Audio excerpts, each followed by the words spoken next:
It was the year 1994, the year Rare, a British video game company, released a game that would become the best-selling 16-bit game ever. A game that would be renowned for its unique style. A game that would inspire 2 sequels. A game called Donkey Kong Country.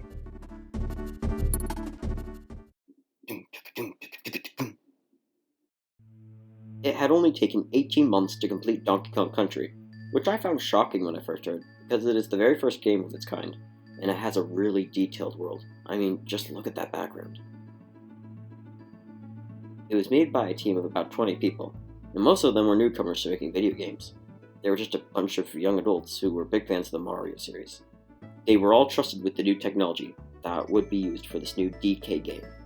Of course, they would have advice from the Donkey Kong creator himself, Shigeru Miyamoto, who was an expert at nailing video games. In fact, Miyamoto was in turn inspired by Donkey Kong Country to create Yoshi's Island, or Super Mario World 2. This is surprising, to be honest, because this ragtag team of newbies seemed like they couldn't make anything of interest. And though they treated making the game like a hobby instead of a serious matter, their creativity and decision-making skills were what brought this game to its fruition. This particular crew were experts at making you feel specific sensations at different parts of the game using music and aesthetics. They could set the intense excitement of jungle exploration, the dreary isolation of the caves, the vast desolation of the snow blizzards, and the swift thrill of launching from barrel to barrel high above the forest. Not only were they masters at setting the mood, they created new kinds of platforming challenges. They would introduce a mechanic or new trick for DK and his nephew Diddy Kong to do by making a new level to teach the skill. As the level progressed, testing the new trick would get more and more vigorous. But if you completely mastered the mechanic, you may find one of the secret rooms hidden throughout the game. The creators were inspired to make these countless hidden minigames by Mario games, but also by Indiana Jones's adventures. One of Donkey Kong's signature moves is his roll, and a well-known fact is that if you roll off a ledge, you can jump afterwards. This feature was included because one of the creators found it too easy to roll right off a ledge and lose a life. His solution was to make it possible to jump mid-air after rolling off a ledge. This has been incorporated into many levels as a key mechanic. The roll plus after jump is a feature included in even the newest installments of the DK series. This is just one example of the crew's attention to detail and desire to make the best experience possible. The team was only limited by the limitations of the gaming console. One example of a detail that didn't make the cut was that they were going to give Donkey Kong a hard hat in the cave levels.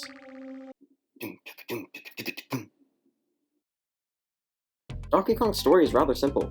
It has meaningful hidden themes once you look a bit closer. The obvious story is that King K. Rool, the leader of the crocodile people called the Kremlings, is trying to steal Donkey Kong's bananas from his banana horde. Donkey Kong, along with his nephew Diddy Kong, are going to drive the Kremlings off their island and reclaim their beloved bananas. At first, this seems pretty straightforward, but when you dig a bit deeper, you may notice that this is actually about the beginning of the downfall of the mighty Kremlings that takes place over the 3 full games. A completely natural island being destroyed by pollution and new technology, and the Kongs being forced to journey through unfamiliar lands and fight alien enemies from strange and far-away places. The further you take the Kongs from their familiar jungle, the more depressing music becomes, and the challenges grow much more difficult. You really see the impact the Kremlings have on one's peaceful island when you get to the factory world. Most of the other worlds were natural and innocent, but this particular area of the island has been completely invaded by the Kremlings. Where once a fresh river likely flowed through a lush canyon land, a stagnant green lake now sits below a massive factory which is constantly pumping out a thick dark smoke. This part of the game is truly sad to see. If it weren't for the Kremlings, this place could have been a wondrous habitat for many creatures. But the worst part is, you never get to fix this area of the island. Actually, I'm pretty sure in the newest entry in the series yet, Donkey Kong Tropical Freeze, you're able to revisit the factory. The factory is still there after so long.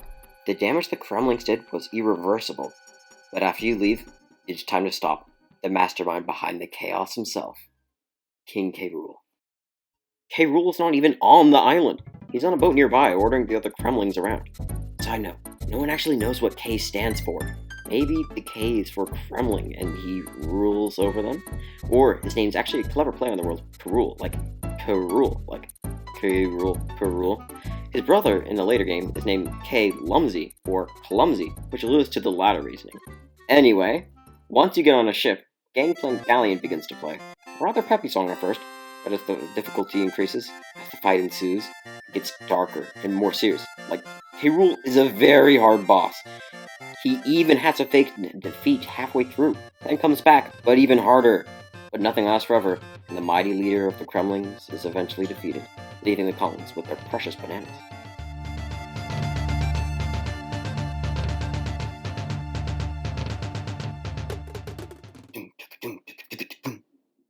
Let's go through a few things that make Donkey Kong Country so much more enjoyable than other games of its time. One of my personal favorites are the sound effects. Sorry, it just started raining. I'm sorry if you can hear that. What was I talking about? The sound effects. The distant sounds assigned to each particular action are so much more realistic sounding than other games, making it a truly unique experience. Here are a few of the best. Jumping off a Kremling, bouncing off a tire, and even the jingle that plays when you get hit. I'm not sure if it's just me, but I find them all so satisfying. Hey, what are your favorite parts of Donkey Kong Country? Throw a comment down below. I'd love to know. Some of the most memorable levels from Donkey Kong Country are the minecart levels. I believe those levels were nightmares, due to the fact that they were radically hard.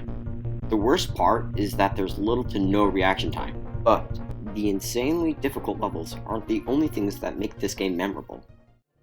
Some of the best levels in this game are the underwater levels. Of course, any fan of the game probably knows why. It's because of one of the most famous songs from the series, Aquatic Ambience. David Wise, the musical composer for Donkey Kong Country, really put his soul into each and every one of the songs in this game, even though it's just about a silly monkey. His use of percussion, mixed with melody and natural sounds, creates a perfect blend for the emotions portrayed in each level. But the water level song, Aquatic Ambience, holds a special place in people's hearts.